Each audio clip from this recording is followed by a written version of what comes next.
नमस्कार। आज हम सब मिलकर एक बहुत ही शानदार सफर पर निकलने वाले हैं। एक ऐसा सफर जो हमें 13.8 अरब साल पीछे ले जाएगा हमारे ब्रह्मांड के इतिहास में। तो चलिए इस सबसे बड़ी सबसे पुरानी कहानी की तह तक चलते हैं। शुरुआत एक बहुत ही बुनियादी सवाल से कि आखिर ये सब कुछ जो हम देखते हैं, ये विशाल ब्रह्मांड, ये बना कैसे? इसकी शुरुआत कैसे हुई? तो देखिए, सबसे पहले तो ये समझना जरूरी है कि जब हम ब्रह्मांड कहते हैं तो हमारा मतलब क्या है।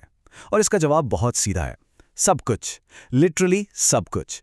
एक छोटे से एटम से लेकर अरबों खरबों गैलेक्सीज के बड़े बड़े झुंड तक जो कुछ भी है, था या होगा, वो सब ब्रह्मांड है। लेकिन अब आती है सबसे हैरान करने वाली बात। ये जो तारे, ग्रह, गैलेक्सीज, ये सब जो हम देख पाते हैं, पता है ये पूरे ब्रह्मांड का कितना हिस्सा है? सिर्फ 5%। जी हाँ, सिर्फ 5%। बाकी का जो 95% है वो एक बहुत बड़ा रहस्य है। इस रहस्य का जो सबसे बड़ा हिस्सा है वो है डार्क एनर्जी। अब ये क्या चीज़ है? सोच कर देखिए, ये एक अजीब अदृश्य शक्ति है जो हर जगह फैली हुई है। और ये कर क्या रही है? ये हमारे ब्रह्मांड को एक गुब्बारे की तरह लगातार फुलाए जा रही है। और सिर्फ फुला नहीं रही, इसकी रफ्तार भी बढ़ाती जा रही है। और फिर आता है डार्क मैटर। इसे आप ब्रह्मांड का अदृश्य ढांचा या कह सकते हैं एक तरह का कंकाल समझ लीजिए।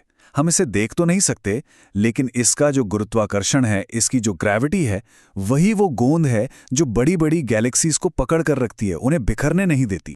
तो सवाल वही है, ये सब शुरू कैसे हुआ? आज जो थ्योरी सबसे ज्यादा मानी जाती है वो हमें ठीक 13.8 अरब साल पहले एक बेहद खास पल में ले जाती है।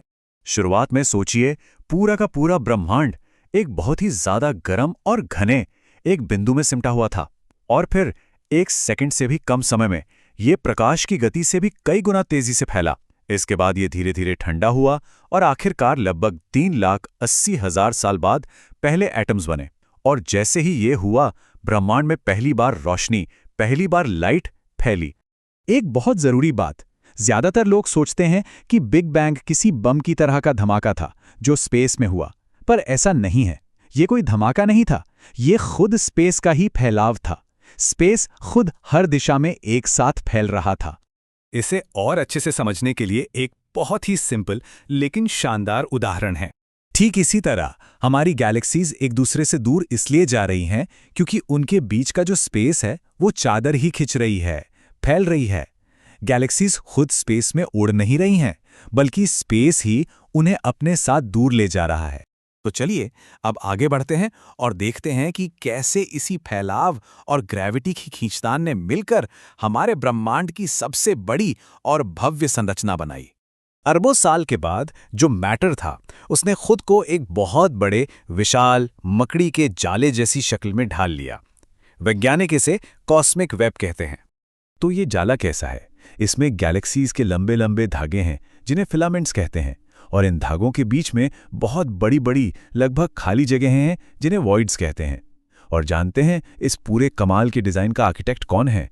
वही अदृश्य डार्क मैटर और उसकी ग्रेविटी। और इसका स्केल कितना बड़ा है, इसका अंदाजा इसी बात से लगाइए कि हमारे ब्रह्मांड का लगभग 80% वॉल्यूम यही खाली जगह हैं, यानी वॉइड्स हैं। ज्यादातर यूनिवर्स तो खाली है। लेकिन ये जो कॉस्मिक वेब है, इसके रोशन होने से पहले एक बहुत लंबा, करोड़ों साल लंबा घने अंधेरे का दौर था।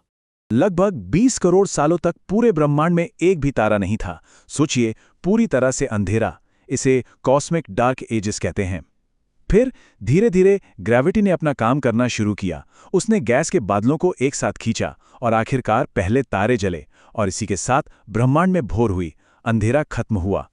ये जो पहले तारे थे ना, ये बहुत बड़े और गर्म थे।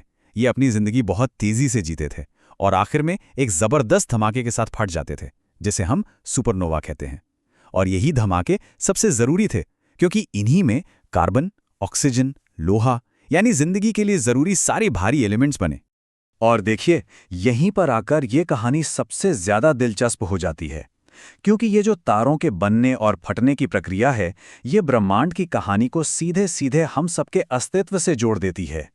हमारा जो अपना सोलर सिस्टम है, हमारा सूरज, हमारी धरती, ये सब ब्रह्मांड के इतिहास में काफी बाद में बने। और ये बने किससे? उन्हीं अनगिनत पुराने तारों की राख और धूल से जो हमसे अरबों साल पहले थे और फट गए। यानी हम सब एक तरह से रिसाइकल्ड मटेरियल से बने हैं। इसका मतलब पता है क्या है? हमारे खून में जो लोहा दौड़ रहा है, हमारी हड्डियों में जो कैल्शियम है, उसका हर एक एटम अरबों साल पहले किसी दूर के तारे के अंदर बना था। तो ये कहना बिल्कुल सही है कि हम सब सचमुच में तारों की धूल हैं।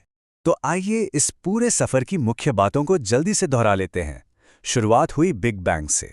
स्पेस एक गुब्बारे की सतह की तरह लगातार फैल रहा है। डार्क मैटर वो आर्किटेक्ट है जिसने कॉस्मिक वेब को आकार दिया, और तारे वो फैक्ट्रियां हैं जिन्होंने हम सब को बनाने वाले भारी तत्व तैयार किए। हम सब स्टारडस्ट से बने हैं। तो एक छोटे से बिंदु से शुरू होकर चेतना वाले जीवन तक का ये सफर हमें एक बहुत गहरे सवाल के पास लाकर छोड़ देता है। क्या ऐसा हो सकता है कि हमारे जरिए ये ब्रह्मांड सिर्फ फैल ही नहीं रहा, बल्कि खुद को जानने की, खुद को समझने की कोशिश भी कर रहा है?